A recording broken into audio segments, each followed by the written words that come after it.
వారు తీసుకున్నటువంటి యాక్షన్స్ కావచ్చు, వాళ్ళు తీసుకున్నటువంటి ఆయన వెళ్ళినటువంటి విధానం కావచ్చు, నిజంగా సివిల్ సప్లైస్ డిపార్ట్మెంట్లో ఫస్ట్ టైం ఇన్ ఆంధ్రప్రదేశ్ లేదా తెలంగాణ చరిత్రలోనే ఫస్ట్ టైం ఒక రిజల్ట్ కనపడినటువంటి పరిస్థితి. ఇందులో మనం చూస్తే ఎవరైతే అసలు సివిల్ సప్లైస్ అనేటువంటిది ఒక కామన్ మ్యాన్కి ఫస్ట్ వెళ్ళేటువంటి నెలకెళ్ళ వెళ్ళేటువంటి సరుకులు ప్రభుత్వం అందించేటువంటి వెల్ఫేర్ స్కీమ్ అనేటువంటిది ఫస్ట్ వీళ్ళ ద్వారానే అక్కడికి వెళుతుంది. మరి అటువంటి వెల్ఫేర్ స్కీమ్ అక్కడికి వెళ్తుందో అక్కడి నుంచి వాళ్ళు యాక్షన్ మొదలుపెట్టారు. రేషన్ అక్రమార్కులకి కంటి మీద నిద్ర లేకుండా చేశారు.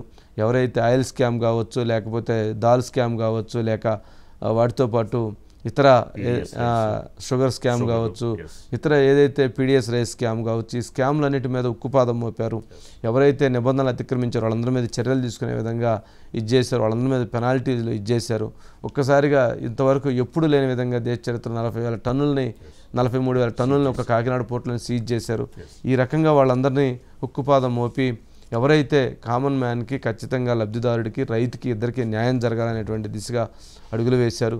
అదేవిధంగా కందిపప్పు, అదేవిధంగా రైస్ని రైతు బజార్లోనే తక్కువ ధరకు అమ్మే విధంగా వాళ్ళందరితోటి యాక్షన్ ప్లాన్ రెడీ చేసి ఫస్ట్ టైం వాళ్ళందరికీ ఇచ్చే విధంగా అడుగులు వేసినటువంటి పరిస్థితిని ఆయన చేయటం అనేటువంటిది ఒక బలమైనటువంటిది. అంటే మిగిలిన డిపార్ట్మెంట్లు అందరూ చేసిన దానికను ఆయన చేసిన దాంట్లో ఒక పూర్తి స్థాయిలో ఒక రిజల్ట్ కనపడుతున్నటువంటి పరిస్థితి ఉంది.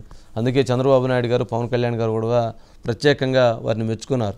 మీరు చాలా ప్రజలకి ఉపయోగపడే అంశంలో చాలా స్పీడ్గా వెళ్ళారు, నిజంగా సంతోషం అనేటువంటి అభిప్రాయాన్ని.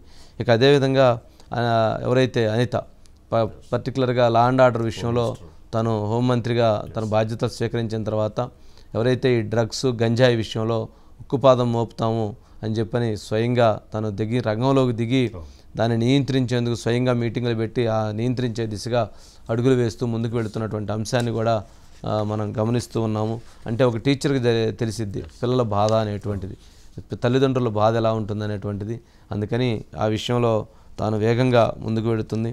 సరే అవి ఎక్కడా కూడా అనేక సందర్భాల్లో చాలామంది విమర్శలు చేస్తున్నప్పటికీ వాళ్ళందరికీ కూడా కౌంటర్స్ ఇస్తూ పరిపాలన అనేటువంటిది బాగుండాలి, పరిపాలన అనేటువంటి దాని విషయంలో ఎక్కడా కూడా కాంప్రమైజ్ కావద్దని తెలియజేస్తూ ఎవరైతే వైసీపీ కోవర్ట్లు ఉంటారో లేదా వైసీపీ భావజాలం కలిగినటువంటి వాళ్ళు ఉంటారో వాళ్ళందరూ కూడా డిపార్ట్మెంట్ వదిలిపెట్టి మీరు అక్కడికి వెళ్ళిపోండి.